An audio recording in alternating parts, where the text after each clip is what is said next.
my shoes and out the door. 5, I'm alive. 6, 7, 8, feeling great. Hello, everyone.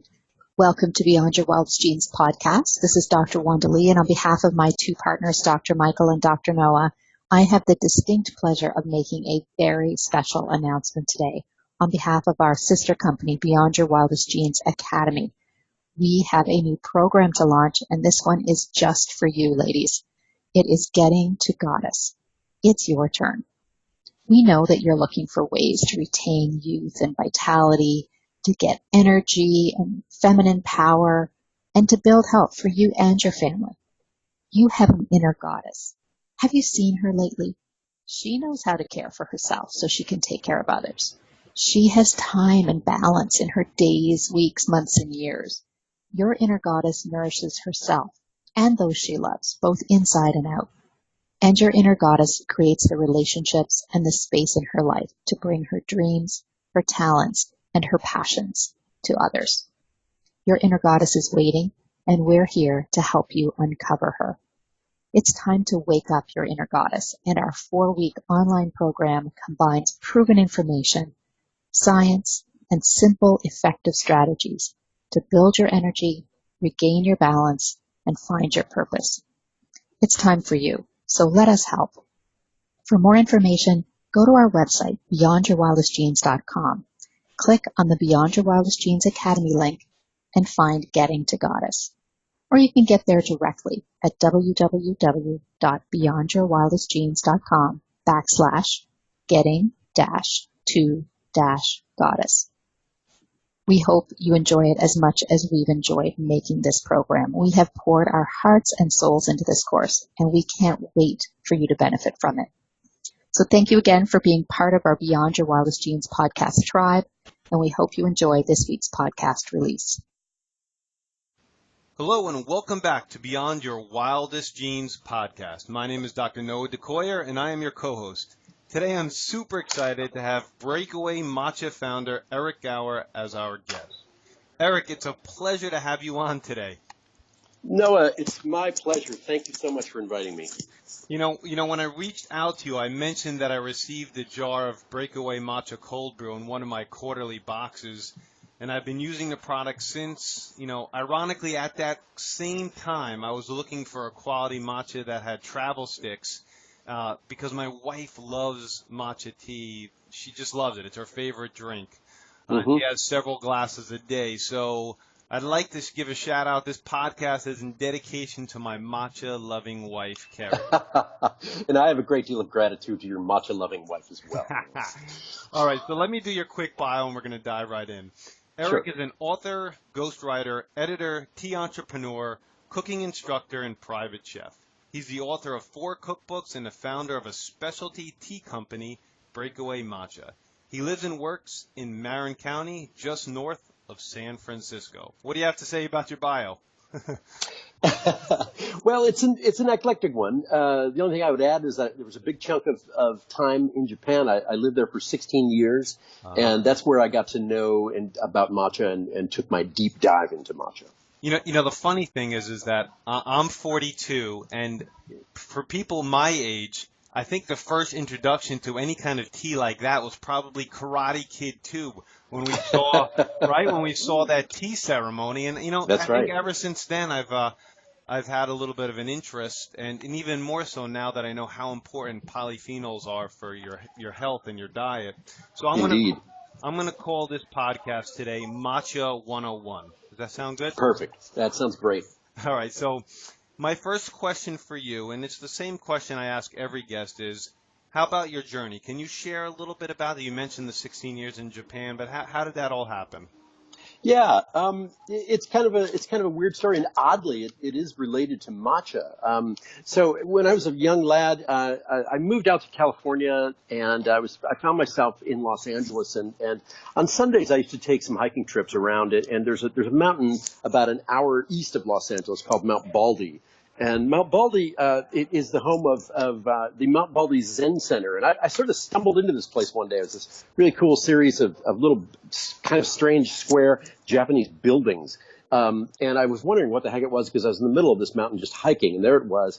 And inside were a bunch of bald-headed guys in robes cooking lunch, and they invited me in, and I had lunch with them, and I became fast friends with them, and started sitting meditation with them, zazen.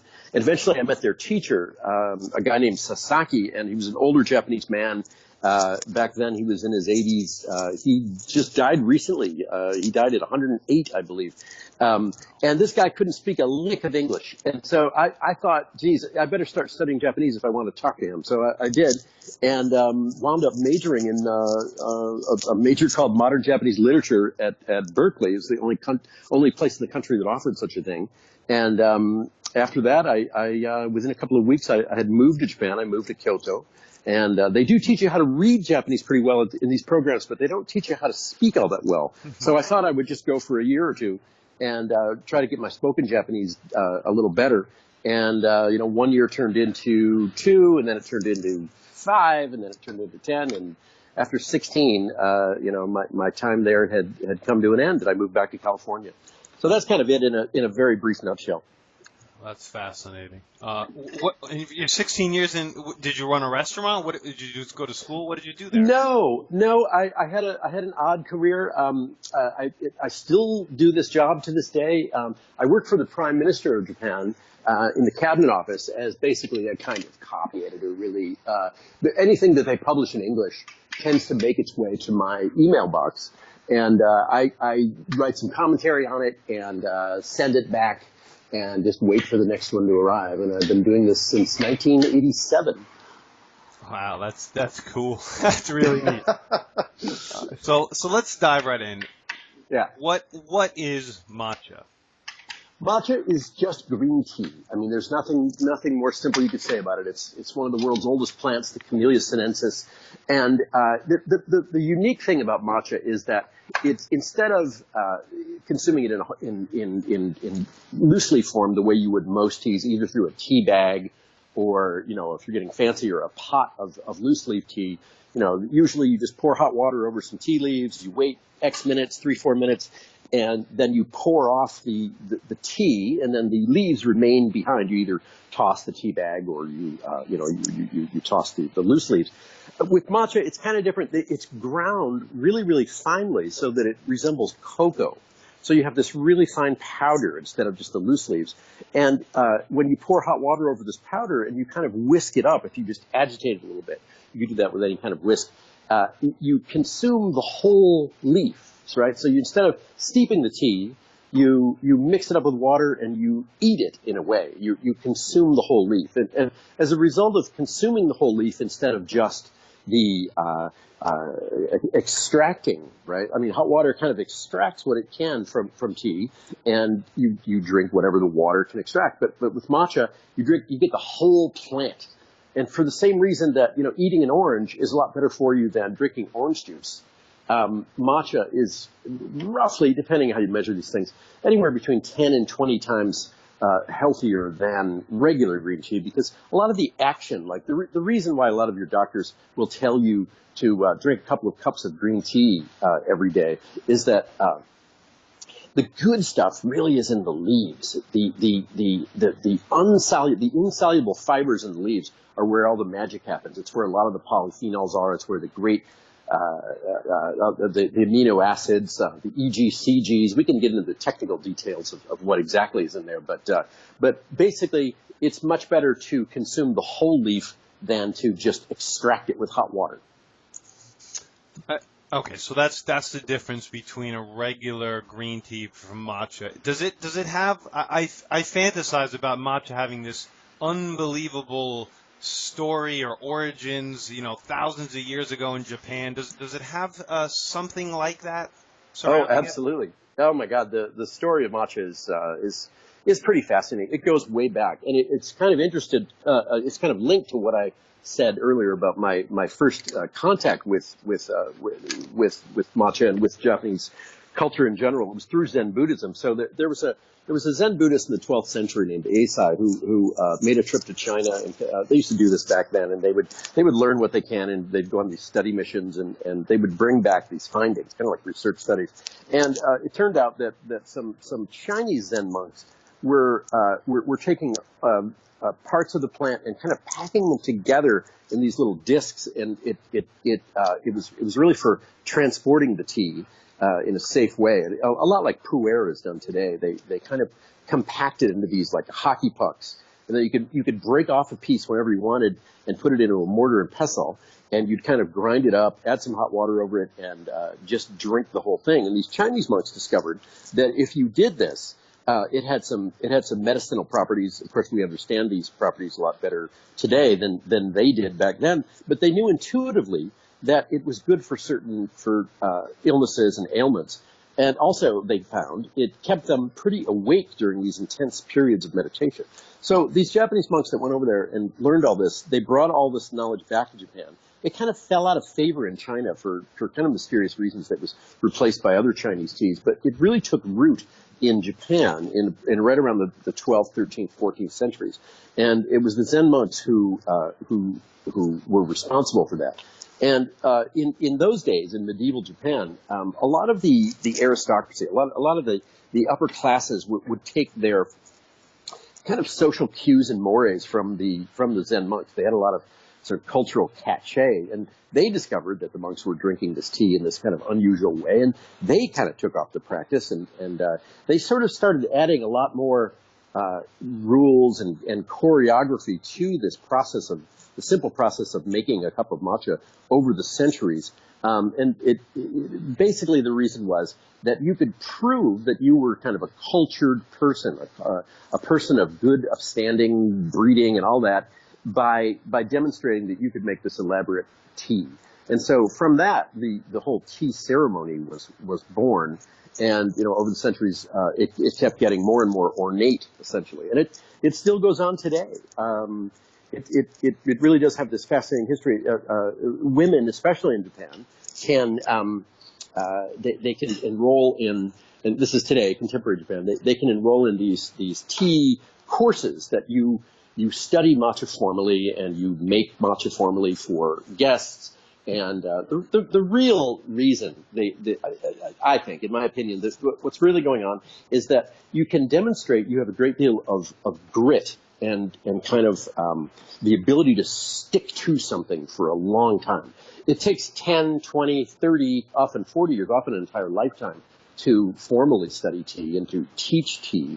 And by going through this, you really prove that you're a person of integrity, and you have a lot of stick-to-itiveness and grit, and you can get through things. And it's a highly desired trait in contemporary Japanese society. So a lot of women in particular want to become fluent in the art of tea. We're doing something very different with what we're doing with the matcha than that. But traditionally, the whole art of the tea ceremony has this type of history that I just outlined. To me, it's just such a great cultural thing, and it's something that you don't want to lose, because we lose so much of this culture. Mm-hmm. And like I said, for me, nostalgic wise, I could remember it in karate. Yeah. But that sounds kind of ridiculous.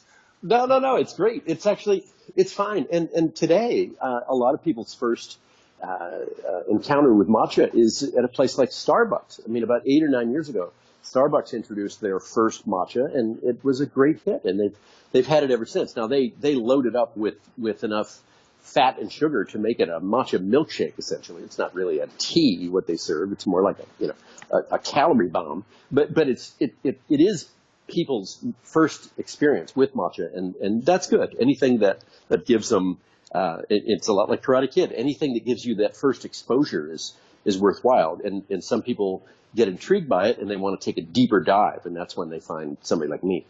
Right. Now, how is it produced? Because matcha is much different. You said it's a powder. You consume the whole leaf. How is it different from regular green tea, like production? They kind of like a lot of things in Japan. They take these really kind of obsessive deep dives into things, and Japanese farmers who specialize in matcha are certainly no exception. So what they do is it starts with the cultivation of it. They found through trial and error that if you in the old days, this is how they did it. They would erect these bamboo poles around the perimeter of the tea fields, and then they would take some hemp string and kind of tie it around the top of the poles to create this sort of stringed faux ceiling, okay?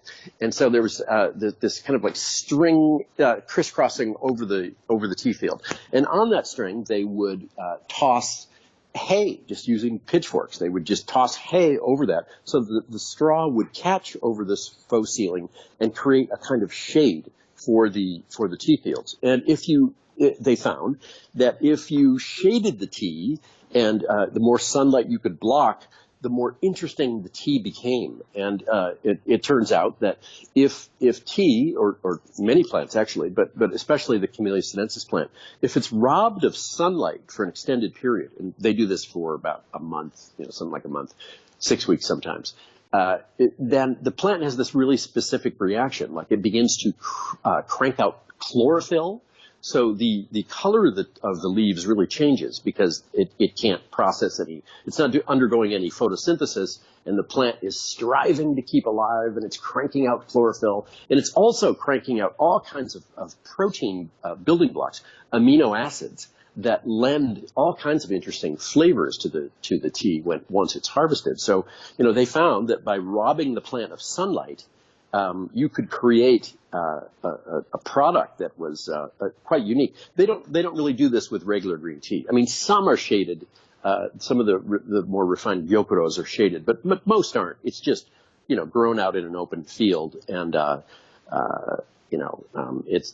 that's basically how it's done. It goes on from there. So once it's harvested, they steam it to preserve this lovely color, and then they put it in these big drying rooms. They're really kind of medieval looking. They're like big blow dryers in chicken wire. Imagine a huge box of chicken wire, and this warm air is kind of blowing around, and all these baby green leaves are floating up in the air, drying. So once it's dried, they store it in freezers, and then when they're ready to grind it, they pull it out of the freezer. And they put it in between these wonderful artisanal granite wheels, and they're about 2.5 feet in diameter. These wheels made of granite, and on the interior side of these wheels are these grooves that these tea artisan guys do it all by hand. And the idea is that the granite wheels rotate against one another, and that they very, very slowly grind these whole leaves that have just been poured in there into this very, very fine green powder, which is called matcha at this point. Before that, it's called tencha. The whole leaf is called tencha. The ground leaf is called matcha. And it's a very slow and painstaking process. It takes about an hour to grind 30 grams, which is the unit we typically sell it in. 1 gram is considered to be 1 serving of matcha. So it takes a whole hour to do 30 servings of matcha. And you can't go any faster, because if the wheels go faster, they will scald the tea. Friction will heat it up and actually burn it. It will kind of scald it, because these tea leaves are very, very delicate. And then once it's ground, it's kind of ready to be shipped out and ready to be consumed by a tea teacher or by just any old consumer like you and me. So it's an elaborate process for sure. Right, I'm assuming that's why it's so much more expensive than other teas then, because of this whole process. Indeed, it's a very, very, very labor intensive thing. It can't really be scaled. You can't. There's not much you can do to kind of increase yields. I mean, there are some things you could do. You could buy more land, but a lot of the teas that we specialize in, we call them hyper premiums. They take a minimum of 30 years to grow. They produce the finest tasting leaves. So it's pretty hard to be a startup in the matcha world, because you've got a 30-year wait, right, from day one. Right. Right. So yeah. So is is because we're in this age, is organic, how important is organic matcha compared to other things that have really importance, if that they need to be organic, and other things you can probably get away with? How important is this?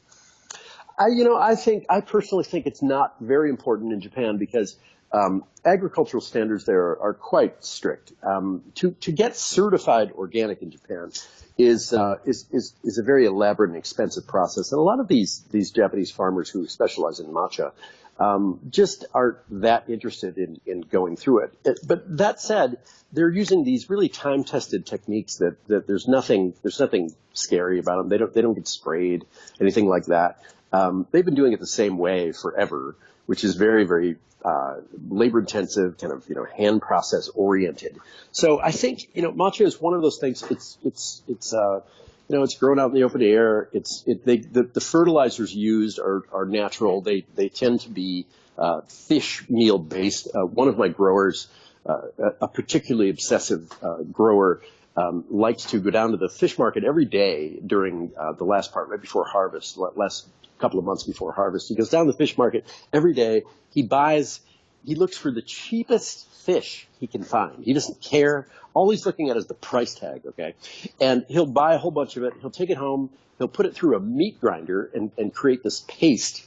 And then he'll apply that directly to the root ball of his most prized plants. And that has this tremendous effect of giving the tea all kinds of flavor profiles that it probably wouldn't have had he not done this. So, they've been at this a really long time.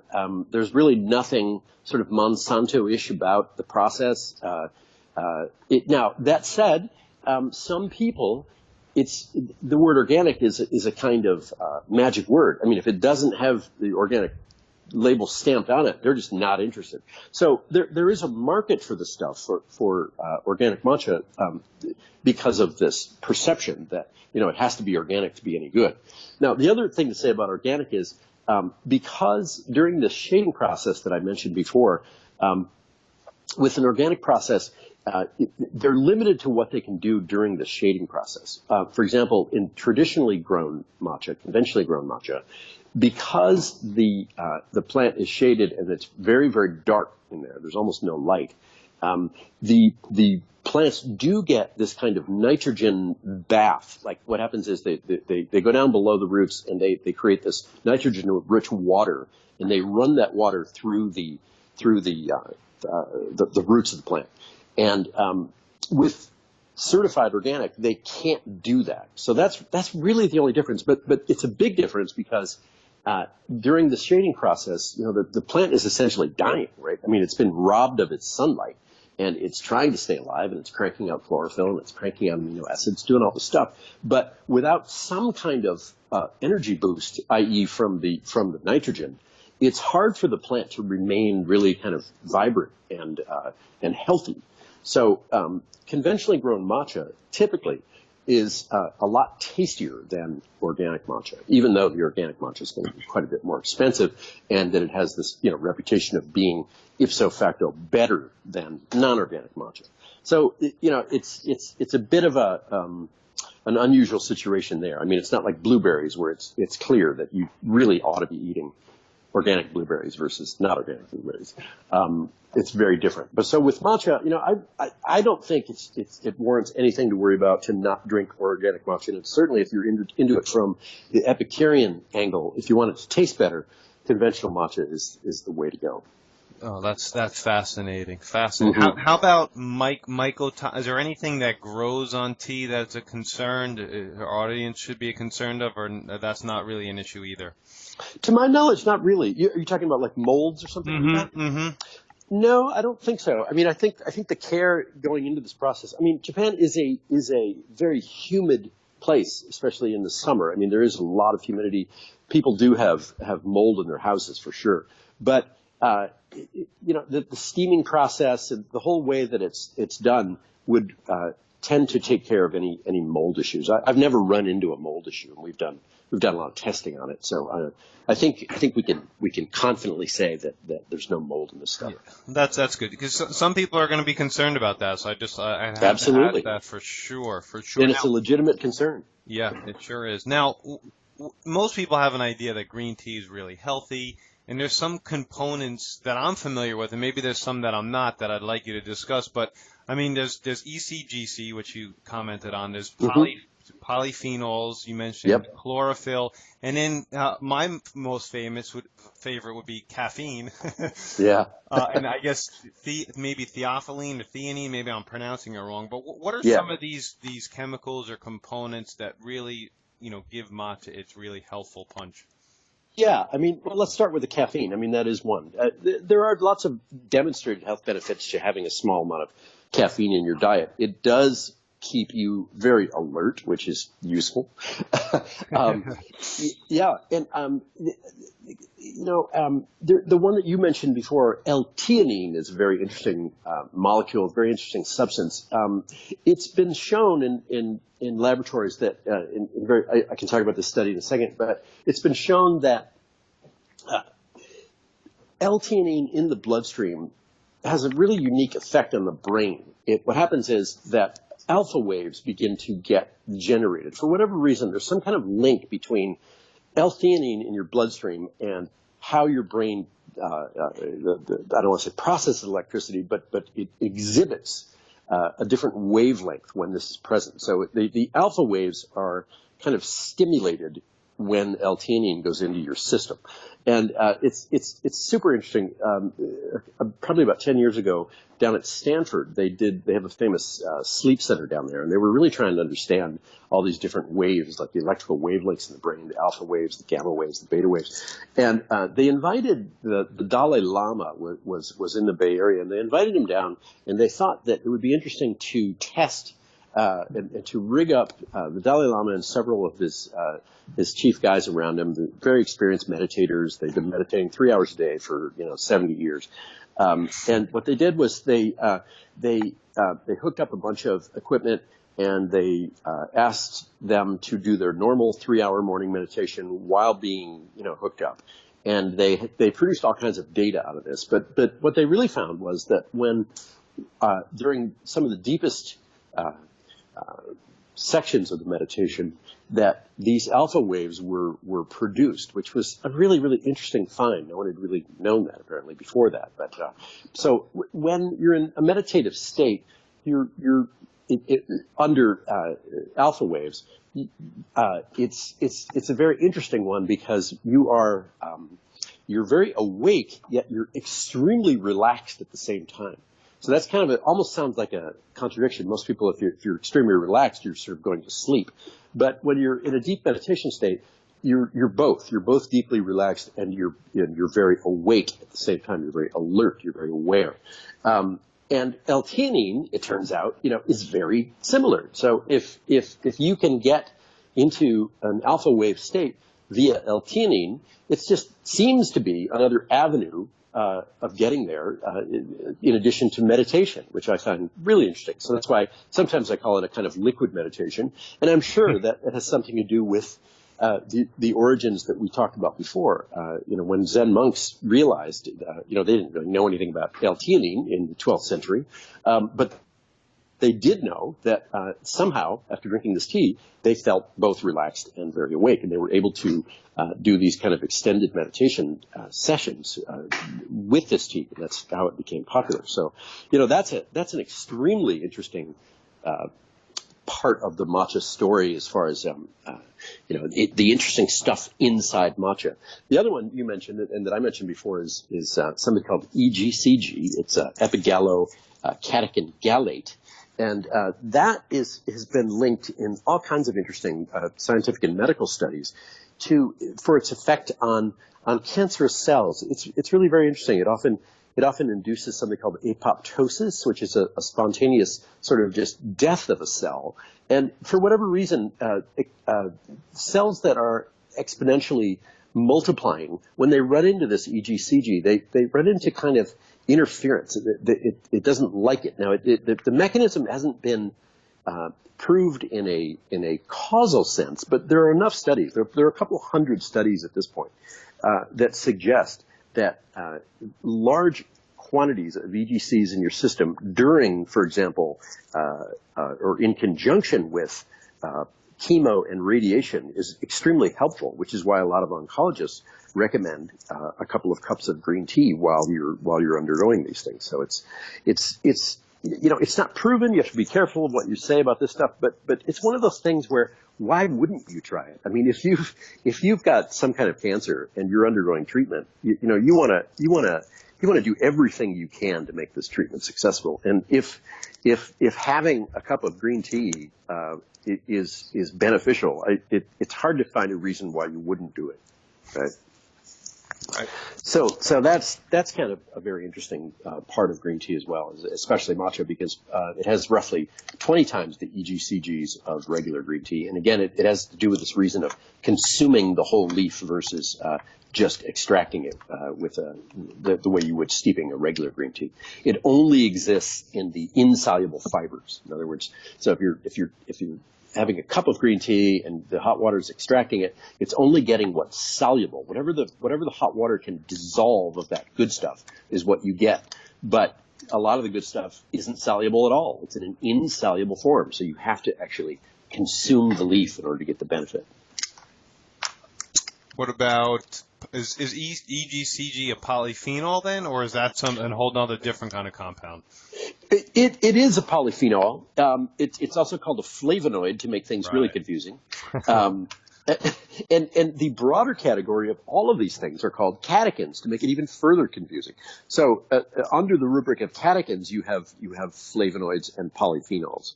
And that's it. You could get into much more technical aspects of it, but that's basically the structure of it. No, thank you. That clears up things for me for sure. Now, how do you tell a good matcha from a bad matcha? Oh, that's a great question. It's hard to tell just from looking. Like you're in a store, you're in Whole Foods, and you come to the tea section, and there are a bunch of nowadays they have a couple of selections of matcha in there, and it's just a little canister, and you can't really tell anything except for what the label says, and it doesn't say much because nothing is regulated. It might say something like ceremonial matcha, which people think is a good thing, but because there's no regulation on what people can label it, you can call anything ceremonial, even if it's not ceremonial. It just sounds like one of those marketing words. But basically, the only way you can tell good matcha from bad matcha is to open it up and look at it and smell it and taste it. So if you've got a white piece of paper and you take out some matcha from matcha A, canned matcha A, and take out some matcha from canned matcha B and put them next to each other, the brighter one, the brighter the tea color, almost the more fake looking green it is. I mean, it's the best matcha is so really vibrantly bright that it almost looks like something's been added to it, but it hasn't. It's really just that's the way it expresses itself. Most matcha on the marketplace is what I call culinary matcha, and it's quite yellowed.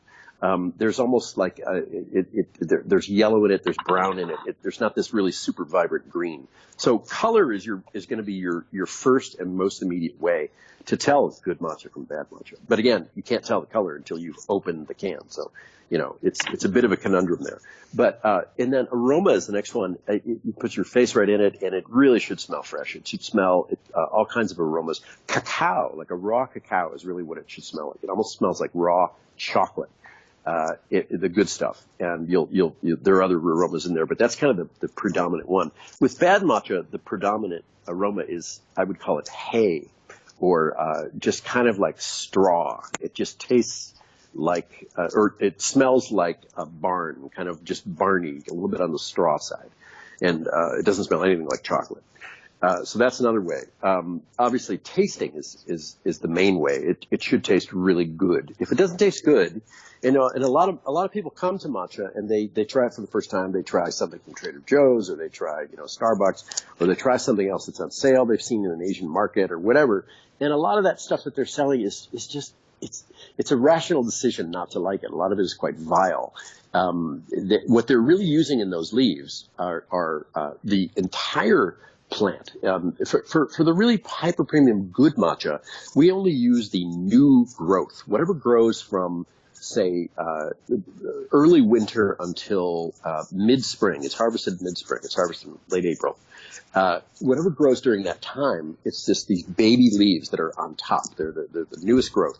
That's what we use for the best stuff. But for most people, the yields aren't, for most matcha producers, the yields aren't big enough to make it a viable business, really. And so they take leaves from the entire plant. So they're taking leaves that are, many years old and throwing them into these big industrial grinders. They don't take the time to remove the backbone from each of these leaves. Some of the things that the obsessive farmers that we talked about before do. They don't bother to go through any of that because it's expensive to do all that. And so they just kind of grind up a bunch of mediocre tea leaves and declare it matcha. And it's really quite bitter and unpleasant. But if you throw enough fat and sugar at it, like they do at Starbucks, I mean, everything tastes good as a milkshake. You know what I'm saying? Right. Well, Eric, so let me ask you this. How much of an abomination is something like, because I know you sell it, and we're going to talk about Breakaway in a minute, but I like cold brew matcha, and I like hot matcha. I probably like it cold, probably more, and I think that's the way my wife drinks it. Is that like a total abomination, or is not that at all? acceptable? No. It's not an abomination. Drinking it cold is actually wonderful. It's so refreshing in the summertime, and it's a little less hassle to prepare.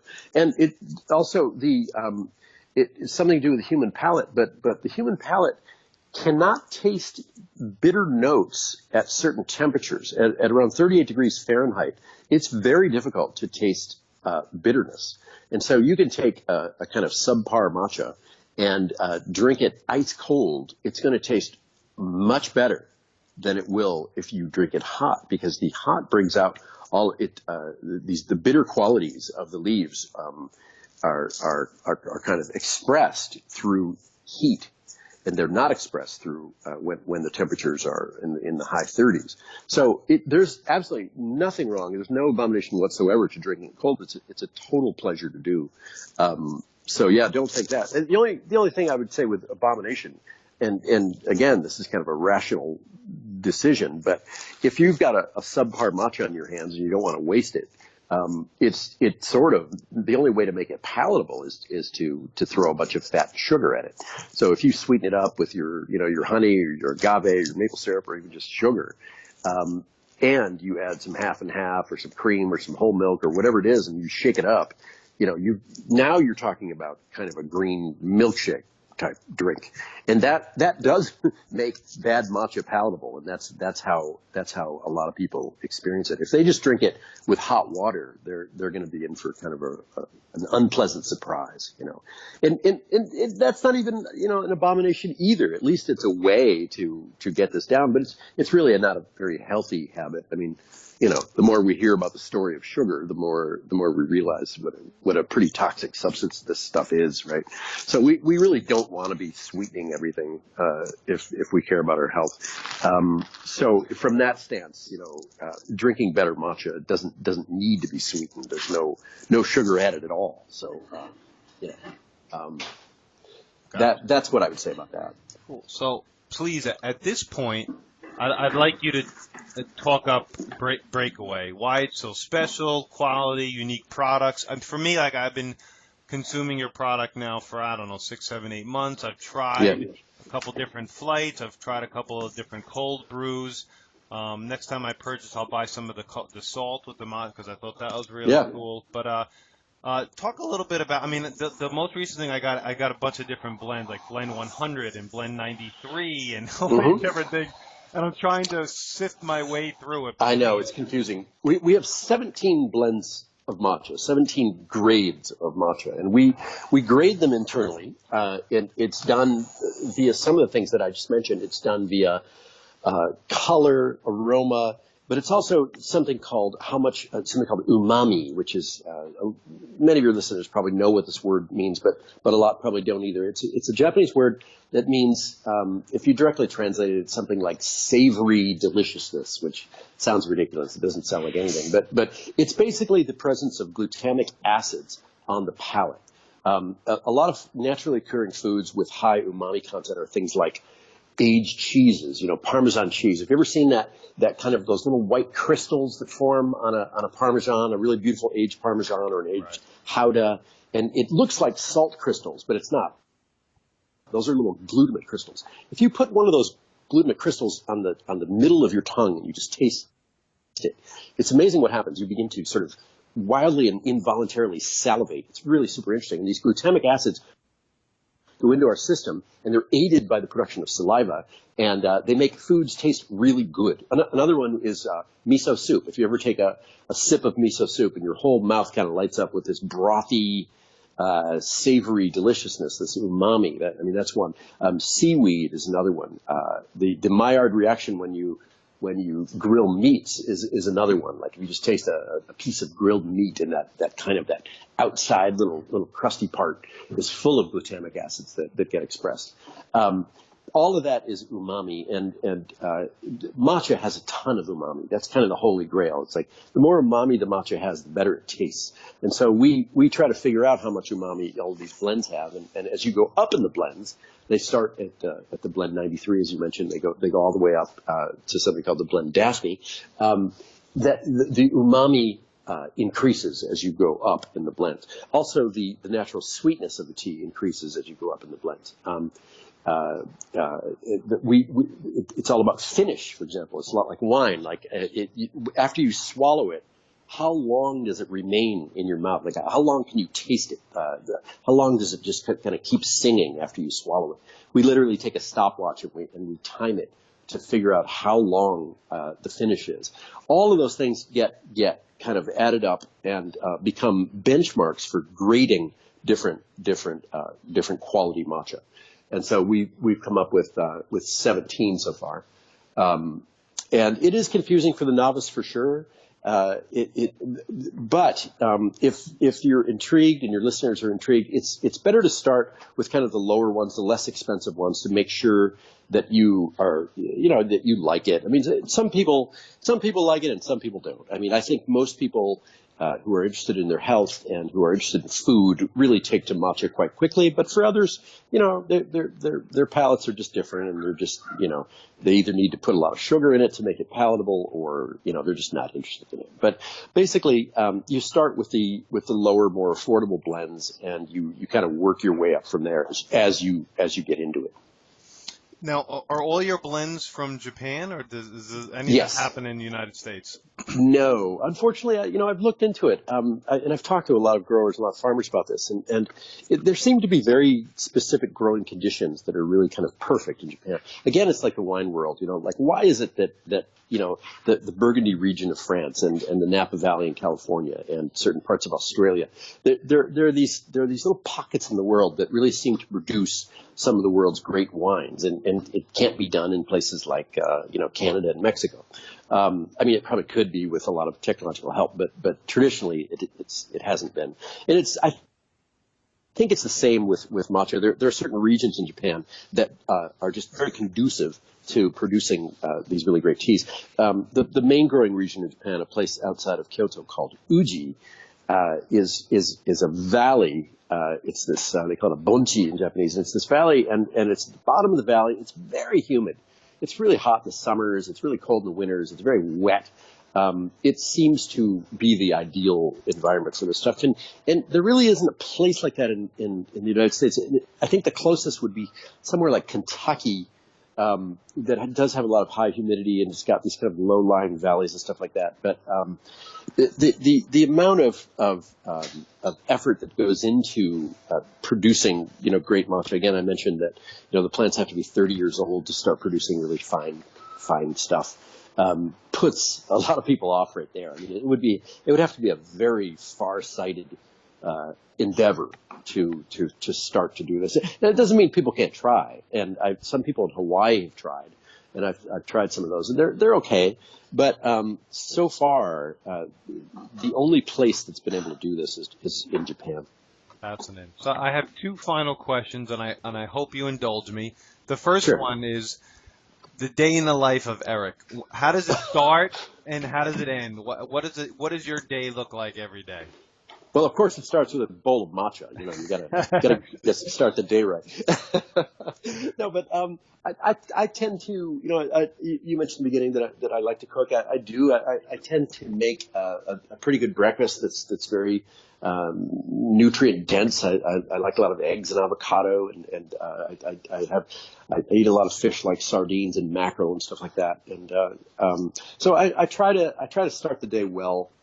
With some very nutrient dense breakfasts, and then I show up at work and doing my thing, and I typically bring my lunch, and again it's usually whatever I cooked the night before, and I try to put some effort into it, but without going too crazy, and I try to get a little bit of, I try to keep moving. Of course, the more we learn about optimal health, a lot of it's about movement. So many of us have these sedentary lifestyles, including me if I lapse. But I do try to get up and do some interval training. It turns out that trying to mimic how our great ancestors did, a lot of the paleo people kind of understand this, but sprinting is probably a lot more beneficial than jogging for 45 minutes. And there's lots of interesting reasons why, but I do try to get out and just run around. I feel better when I do. It just kind of works for me, and I really recommend it to people. And then I've come back in the afternoon, and I'm usually working and reading and trying to get a lot done, and then I go home for dinner, and I have a young daughter, and my wife and I put together pretty nice dinners, and we try to spend a lot of time together and not have a whole lot of stress in our lives. So I think and sleep is kind of important too, of course. I mean, you have to have a really decent bed. You're going to be in bed for 30 of your life. You might as well try to try to make that experience as good as possible. So I think if you can sleep well, if you can get a lot of movement during the day, and you can give your body as many nutrient dense foods as possible, that really is a pretty good head start on how to lead a healthy life. My God, well said. Now, can a tea purveyor and lover and business owner still enjoy a great cup of coffee? Oh yes, it's like people who say, are you a dog person or a cat person? Well, I happen to love both. And I actually love great coffee. I mean, I don't like supermarket coffee. I'll pass on that. But there's one of life's great pleasures is a great cup of coffee. And there's no reason why you couldn't enjoy that. I mean, unless you're caffeine sensitive and all this other stuff, unless you've got medical reasons why you shouldn't be drinking coffee. Why would you deny yourself that great pleasure? And how can our audience find out more about Breakaway Matcha? Well, the website's the best place to learn about it. It's just breakawaymatcha.com. It's all outlined in great detail there. We will be unleashing a whole new revamp of the website in about 10 days. So lots to look forward to there. We finally got in a research section that I've been wanting to do for a long time. I've collated a whole bunch of medical and scientific studies of what's been done with green tea and matcha in the medical community, and so we've got a lot of those studies that'll be published there. There's we did something called the Matcha Academy, which goes into great detail about a lot of the technical aspects of some of the things we've talked about, how it's grown, its history. Lots of tutorials on how to make a great cup, either hot or cold, stuff like that. So we're trying to educate people on this great beverage. I think it's still sort of inning one in this world of matcha. Most people in the world have not really heard of it. Even sophisticated people. Last night I was with these people in San Francisco who are these great chocolatiers. I mean, they're just super urbane San Francisco chocolate people, and they didn't even know about matcha. I mean, if somebody like that doesn't know about it, I mean, it's it's not hard to understand why that most of the world hasn't really heard about it. So it's very early in the game, and I'm really excited about the possibilities of how matcha can really help people have a better daily life. Now, correct me if I'm wrong, but for our audience, you're offering a 10% off and free same-day shipping if they use the code BYWG, correct? That's exactly right. We definitely encourage people to do that. Great. Thank you very much. Any last words, Eric? No, it's just a real pleasure to talk to you, Noah. It's been a lot of fun, and get up from your desk and move around is what I would say. My name is Dr. Noah DeCoyer, your co-host, and you are listening to the Beyond Your Wildest Genes podcast. If you like what you've heard today, please share this with your friends and encourage them to subscribe on iTunes. Leaving a review and rating on iTunes help us move up the chart and helps more people find us. You can subscribe to our incredible weekly email at www.beyondyourwildestgenes.com. And as my oldest son Hayden says, be awesome and never unawesome. Thank you, Eric. That was I had an awesome time doing that interview. Thank you so very much. Thank you, Noah. It was a total pleasure. Yep, I will, like I said, I will let you know when it's released. All right, sounds great. Have a great day. Enjoy the rest of your day. You too, All man. right, Bye-bye. take care. Bye.